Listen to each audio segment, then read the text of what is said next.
آتا ہے، یعنی فرعون کے ساحر، سحرتو فرعون ان کا لقب ہے. یہ وہ لوگ تھے جو فرعون کی حکومت میں سب سے زیادہ خالص عقیدہ فرعون پر اور اس کی خدائی پر رکھتے تھے. قرآن مجید کے اپنے الفاظ سے یہ آپ کی خدمت میں بات ثابت کروں گا. یہ وہ تھے کہ جب فرعون کی حکومت حساس ترین مرحلے پر پہنچی اور اس کے پائے لرزنے لگے تو فرعون نے جن لوگوں پر پوری طرح اعتماد کیا وہ یہ جادوگر تھے.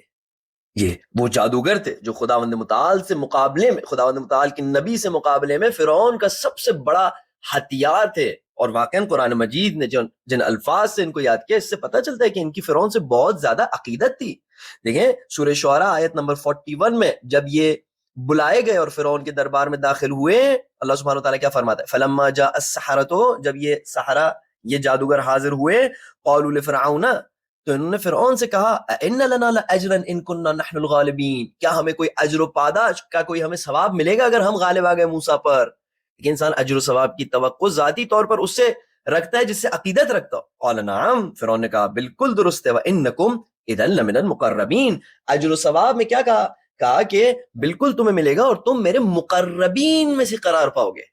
دیکھیں یہاں پر جادوگر اعتراض کر سکتے تھے، کہتے کہ یہ ہمیں تھوڑی اجر چاہیے، ہمیں تو پیسے چاہیے، ہمیں زیور چاہیے، ہمیں دوسری چیزیں چاہیے، ہمیں مادی چیزیں چاہیے. لیکن جادوگر اس بات پر راضی ہو گئے کہ وہ فرعون کے مقربین میں سے قرار پائیں. کتنی عقیدت تھی ان کی فرعون سے. اب اس کے بعد قال له موسیٰ، موسیٰ علیہ السلام نے اس دن جو خاص دن ڈیسائیڈ ہوا تھا اس میں کہا کہ فرمایا کہ القوا ما انتم ملقون، جو کچھ تم پھینکتے ہو، اپنے جو کچھ تمہارا جادو ہے وہ تم دکھا دو. فَأَلْقَوْا آیت نمبر 44 فَأَلْقَوْا حِبَالَهُمْ وَعِصِيَّهُمْ، پھر انہوں نے اپنی رسیاں اور عصائیں ڈال دی. وَقَالُوا، کیا کہا؟ دیکھیں جادوگر کس لیول کا عقیدہ رکھتے تھے فرعون پر. وَقَالُوا بِعِزَّةِ فرعون، فرعون کی عزت کی قسم. ہم کیا کہتے ہیں اپنے کاموں سے پہلے؟ بسم اللہ الرحمن الرحیم. ان کے لیے بعزت فرعون وہی معنی رکھتا تھا جو ہمارے لیے بسم اللہ الرحمن الرحیم. میں حمزے کو پروناؤنس کر رہا ہوں صرف بات کو پہنچانے کے لیے. بسم اللہ الرحمن الرحیم.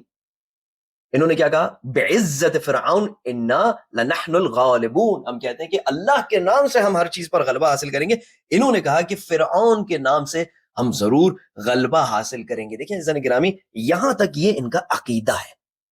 ان کا عقیدہ بدترین عقیدہ ہے. خدا کے بنائے ہوئے انسان کو خدا مانتے ہیں اور اس کی خدائی کو بچانے کے لیے سب سے بڑا جہاد انجام دے رہے ہیں خداوند متعال کے نبی کے سامنے. اور خدا کا نبی بسم اللہ پڑھ کے اپنا کام شروع کر رہا ہے.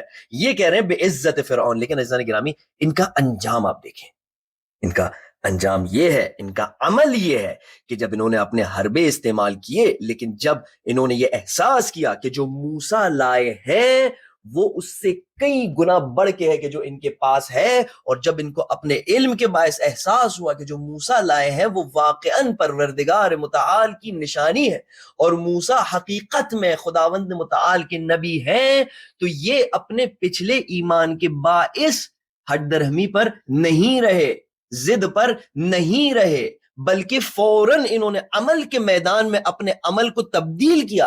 اور وہی لوگ جنہوں نے بے عزت فرعون کہہ کے اپنے کام کو آغاز کیا تھا اور پروردگار متعال کے نبی کو شکست دینے کے لیے تیار ہوئے تھے، اب سورہ طٰہٰ آیت نمبر 70 میں اللہ سبحانہ وتعالیٰ فرماتا ہے کہ فَأُلْقِيَ السَّحَرَةُ سُجَّدًا قَالُوا آمَنَّا بِرَبِّ هَارُونَ وَمُوسَىٰ. یہ ساحر سجدے میں گر گئے. دیکھیں عبادت کا اعلیٰ ترین عملی مقام سجدہ ہے. فَأُلْقِيَ السَّحَرَةُ سُجَّدًا قَالُوا آمَنَّا، ہم ایمان لے آئے، بِرَبِّ هَارُونَ وَمُوسَىٰ، ہم ہارون اور موسیٰ کے رب پر ایمان لے آئے. اب اس کے بعد عزیزان گرامی وہ گفتگو ان جادوگروں نے بیان کی کہ انسان کو تعجب ہوتا ہے کہ کس مدرسے میں، کس حوزے میں، کس استاد سے انہوں نے ان ساری باتوں کو سیکھا جو یہ کچھ لمحے بعد بیان کر رہے ہیں. کیا خوبصورتی سے انہوں نے پروردگار متعال کی بارگاہ میں اپنے نئے عقائد کو بیان کیا. اور کون سی چیز اس بات کا باعث بنی کہ یہ عقائد ان کے اندر ڈیولپ ہو؟ کیا کوئی حوزہ میں وہ گئے؟ کیا کوئی مدرسے میں وہ گئے؟ کیا کوئی کتاب انہوں نے پڑھی؟ کیا کسی استاد سے انہوں نے فیض حاصل کیا؟ کیا کیا انہوں نے؟ صرف ایک کام انجام دیا. جب دیکھا کہ حقیقت فرعون کی طرف نہیں ہے اور حقیقت موسیٰ کی طرف ہے، جب ان کو احساس ہوا سجدے میں پڑ گئے. اب فرعون ان سے سوال کرتا ہے. دیکھیں سخت ترین مقام ہے. کچھ لمحات ہوئے ہیں ان کو ایمان لائے ہوئے لیکن کتنے مضبوط ہو چکے اپنے عمل کی وجہ سے ایمان میں. فرعون نے کہا قال آمنتم لہ قبل ان آذن لکم، کیا تم ایمان لے آئے اس سے پہلے کہ میں تمہیں اجازت دوں؟ انہ لکبیرکم الذی علمکم السحر، یہ ضرور تمہارا بڑا ہے جس نے تمہیں جادو سکھایا ہے.